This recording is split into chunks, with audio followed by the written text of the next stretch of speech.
First shift back after New Year's. Was busy before midnight. One right after another. And between midnight and 1:45, I had 2 or 3 little two trips, I think it was. But they were a little bit longer. That's okay. Then between 1:47 and 5:40 or so, I had no business. Nothing at all. Then I had one last call at 5:40, and it was to take some guy from a homeless shelter downtown to do a drug run and take him back to the homeless shelter. Yippee.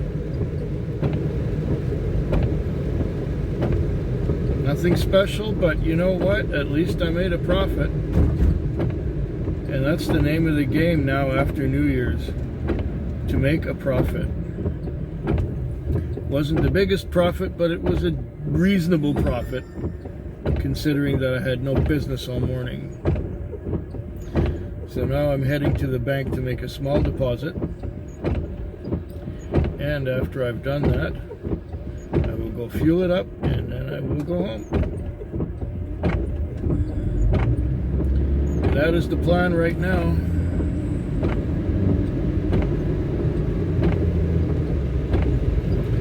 And there isn't much else to say on this morning of the 4th of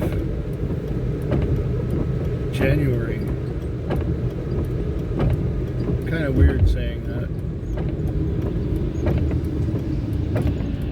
The year 2020 was closing in so much that it felt like there was not going to be anything after 2020. But time marches on, even though the world grinds to a halt.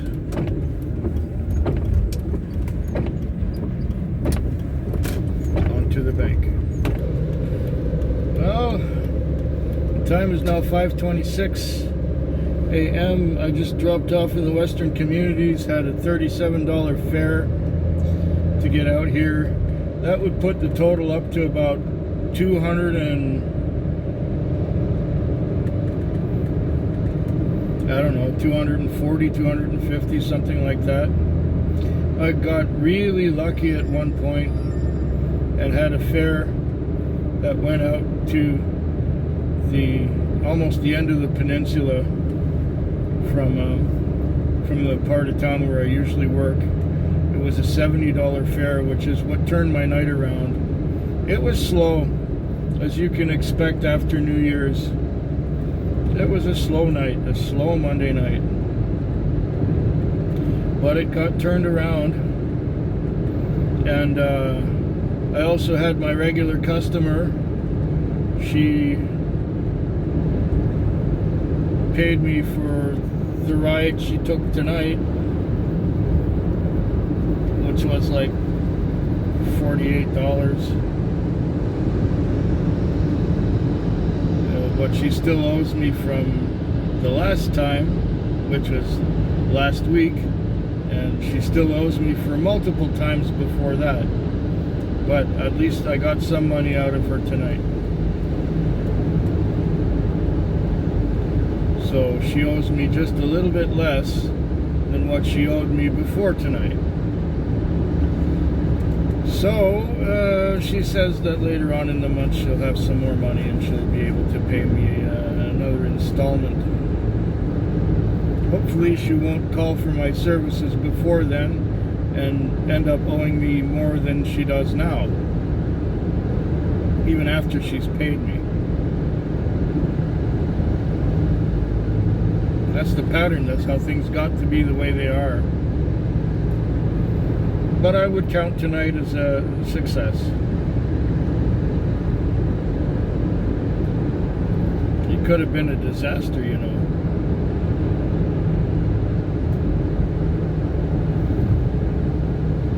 3 more nights to go this week. The time is now 6:19 a.m. I slept in a little bit, or should I say I shut this off. I don't want to work anymore. Okay, logged out.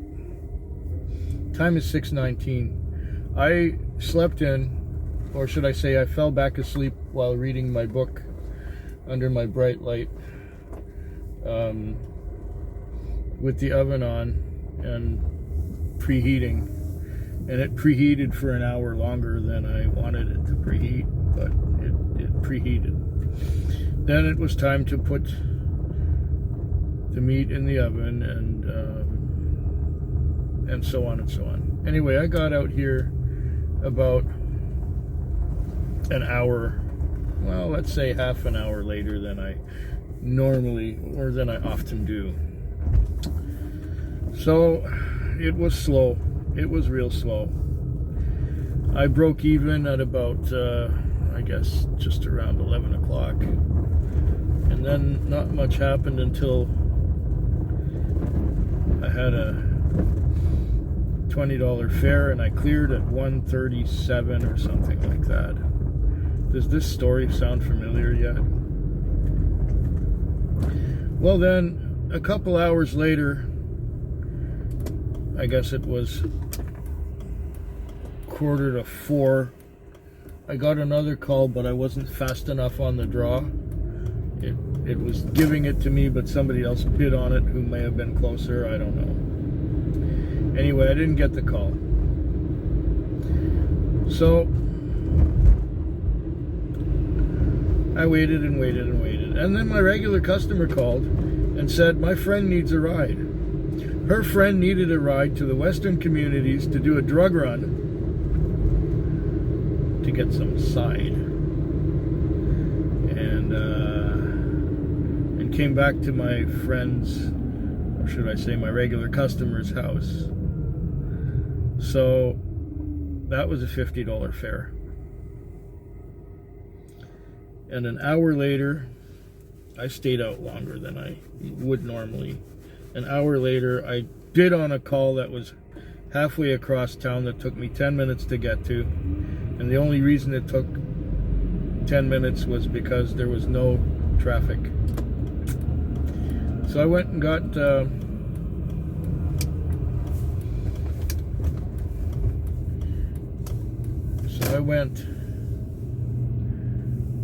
got that call. It was a $20 fare. It brought me right near to this car wash where I'm going to wash the car. And the bay is open. I just have to put myself in a position to get in there.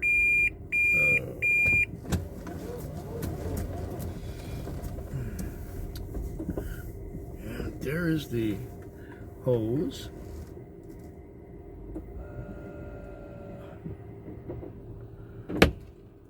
Okay, I got the hose. Well, now I'm in the wash bay. I'm gonna wash the car. It's Thursday morning. The time is 6:19. It was a brutal night. I was getting short trips that didn't pay well and didn't go anywhere. It took me until midnight to have $90 on. Or was that? Yeah. And between 1 and 2, I did an extra $70 or so, which helped a lot. Then I had another trip at 3 o'clock. Now between 3 o'clock and 6, I had one call to the Comfort Inn, which is now not a hotel anymore. It's a homeless shelter, or a place for formerly homeless people to live. I got sent there, and nobody came out. And I phoned the phone number. It was an answering machine, and nobody came out, so it was a no load. I went back into the parking lot and watched YouTube. I waited until just after 6 till my next call. So from between 3 and 6 I had no business. Before 6 I had $174 on. The last fare was another $16. So I'm up to $190. The time, like I said, is after 6. My time has run out. I'm disgusted with this night. I'm disgusted with these conditions. I'm disgusted with these limitations and social distancing and the whole mess. Thoroughly disgusted. One more night to go this week.